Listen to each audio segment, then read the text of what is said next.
क्या आप जानते हैं कि भगवान शिव ने स्वयं बताया है कि जो मनुष्य ओम नमः शिवाय बोलते हुए रोज शिवलिंग पर जल अर्पित करता है, उसके जीवन में अद्भुत परिवर्तन होने लगते हैं। क्या आप भी प्रतिदिन या प्रत्येक सोमवार शिवलिंग पर जल चढ़ाते हैं? यदि हाँ, तो क्या आपने कभी यह महसूस किया है कि यह छोटा सा कर्म आपके जीवन को भीतर से कितना गहराई से प्रभावित कर सकता है? अक्सर हम इसे एक साधारण पूजा समझ लेते हैं, लेकिन वास्तव में यही साधना भगवान शिव से सीधे जुड़ने का सबसे सरल और शक्तिशाली मार्ग है।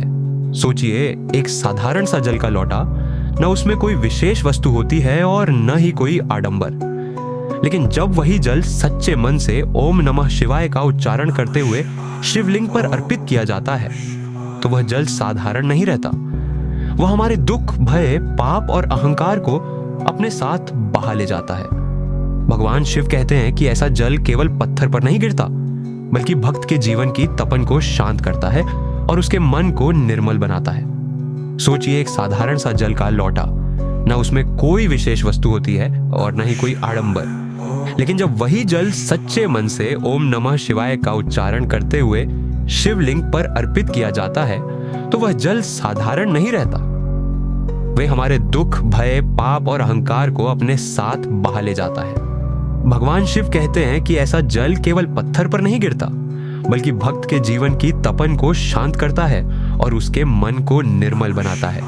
नमस्कार दोस्तों, एक बार फिर से आपका दिल से स्वागत है आपके अपने YouTube चैनल शिव चिंतन कथालया में, जहां हम भगवान शिव की अद्भुत कथाएं और उनके गहन विचार आपके सामने लाते हैं।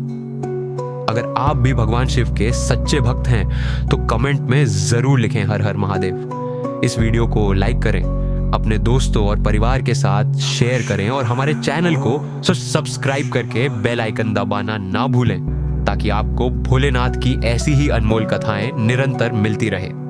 तो चलिए भक्तों, बिना देर किए शुरू करते हैं आज की पवित्र और भावनात्मक कथा। हिमालय की तलहटी में बसा था शिवग्राम, एक छोटा सा लेकिन अत्यंत पवित्र गांव। इस गांव की हवा में भक्ति की सुगंध घुली रहती थी। सुबह की पहली किरण के साथ ही मंदिरों की घंटियां बज उठती और पूरे गांव में ओम नमः शिवाय की पावन गूंज फैल जाती।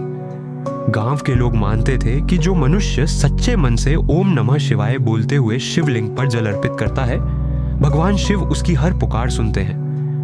इसी शिवग्राम में रहता था हरिदत्त, एक साधारण किसान। उसके पास एक छोटा सा खेत था, पत्नी मालती, 2 मासूम बच्चे गौरी और माधव और उसकी वृद्ध मां शिवकला देवी। बाहर से देखने पर उसका जीवन सामान्य लगता था, लेकिन भीतर ही भीतर वह लगातार संघर्षों से जूझ रहा था। कई वर्षों से खेत में फसल ठीक नहीं हो रही थी। कभी बारिश समय पर नहीं आती, तो कभी अनाज बाजार में सही दाम नहीं ला पाता। ऊपर से साहूकार धर्मदास का कर्ज हर महीने बढ़ता ही जा रहा था। हरिदत्त की मां शिवकला देवी गांव की एक सच्ची और निष्ठावान शिव भक्त थी। उम्र 70 के पार होने के बावजूद वे हर सुबह सूरज उगने से पहले उठती, पास बहती नदी से शुद्ध जल भरती और नंगे पांव शिवग्राम के प्राचीन शिव मंदिर की ओर चल पड़ती। मंदिर पहुंचकर वे पूरे श्रद्धा भाव से शिवलिंग पर जल अर्पित करती और शांत स्वर में ओम नमः शिवाय का जप करती रहती। उनका अटूट विश्वास था कि जब मनुष्य इस मंत्र के साथ शिवलिंग पर जल चढ़ाता है, तब वह अपने सारे दुख, भय और अशुद्धियां भोलेनाथ को सौंप देता है। पूजा पूरी करने के बाद जब शिवकला देवी घर लौटती, तो वे हरिदत्त को पास बैठाकर प्रेम से समझाती, बेटा, शिवलिंग पर ओम नमः शिवाय बोलकर जल चढ़ाना कोई साधारण कर्म नहीं है। यह मन को शुद्ध करता है, भाग्य को शांत करता है और भगवान शिव की करुणा को जीवन में उतार देता है। लेकिन उस समय हरिदत्त इन बातों को केवल मान का दिलासा समझता था। उसे यह अंदाजा नहीं था कि यही साधारण सा कर्म एक दिन उसके पूरे जीवन की दिशा बदल देगा। एक सर्द सुबह शिवकला देवी की तबीयत अचानक बहुत बिगड़ गई।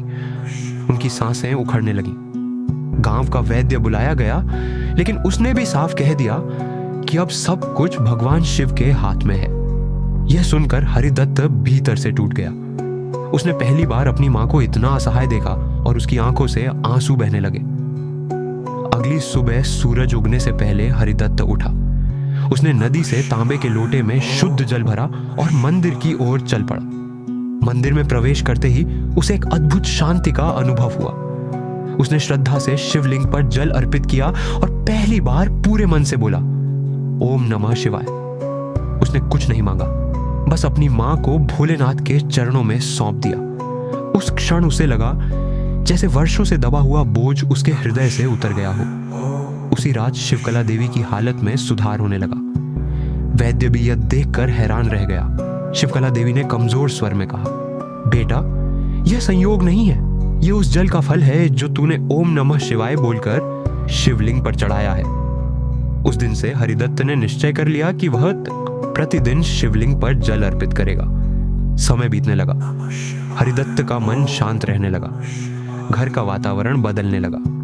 वह भगवान शिव से कुछ नहीं मांगता था, बस हर सुबह ओम नमः शिवाय बोलते हुए शिवलिंग पर जल चढ़ाता और अपने कर्म करता।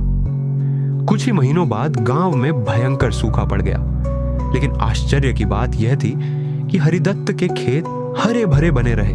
गांव वाले हैरान रह गए। एक रात हरिदत्त को स्वप्न में एक त्रिशूलधारी साधु दिखाई दिए, जिनके मस्तक पर चंद्रमा सुशोभित था। उन्होंने कहा, हरिदत्त, तुम्हारी सच्ची भक्ति और ओम नमः शिवाय के साथ किया गया जल अर्पण मुझे प्रसन्न कर गया है। गांव के बाहर जो सूखा तालाब है, वहां एक प्राचीन शिवलिंग दबा हुआ है, उसे निकालो, यह शिवग्राम की रक्षा करेगा। अगली सुबह गांव वालों की मदद से तालाब की खुदाई की गई और सचमुच वहां से एक प्राचीन शिवलिंग प्रकट हुआ। शिवलिंग को बड़े सम्मान के साथ मंदिर में स्थापित किया गया और वहां रोज ओम नमः शिवाय के साथ जल अर्पित होने लगा। इसके बाद गांव में बारिश हुई, सूखा समाप्त हुआ और समृद्धि लौट आई। एक दिन जब हरिदत्त नए मंदिर में जल चढ़ा रहा था, तभी वही साधु साक्षात प्रकट हुए। उन्होंने मुस्कुराते हुए कहा, हरिदत्त, तुमने समझ लिया कि शिवलिंग पर ओम नमः शिवाय बोलकर जल चढ़ाना केवल एक रस्म नहीं, बल्कि आत्मा की शुद्धि और भगवान शिव के प्रति पूर्ण समर्पण है। जो सच्चे मन से यह करता है, भोलेनाथ उसका हर दुख हर लेते हैं। इतना कहकर साधु अंतर्धान हो गए। हरिदत्त समझ गया कि वह कोई साधारण साधु नहीं, स्वयं भगवान शिव थे। उसकी आंखों से आंसू बहने लगे और उसका हृदय भक्ति से भर गया। यह कथा हमें सिखाती है कि सच्चे मन से किया गया छोटा सा कर्म भी जीवन में बड़ा चमत्कार ला सकता है। शिवलिंग पर ओम नमः शिवाय बोलकर जल चढ़ाना केवल परंपरा नहीं, बल्कि भगवान शिव से जुड़ने का सबसे सरल और शक्तिशाली मार्ग है। अगर यह कथा आपके हृदय को छू गई हो तो इसे अपने परिवार और मित्रों के साथ जरूर साझा करें। कमेंट में हर हर महादेव लिखें और शिव चिंतन कथालय को सब्सक्राइब करें। भगवान शिव की कृपा आप सभी पर बनी रहे। ओम नमः शिवाय।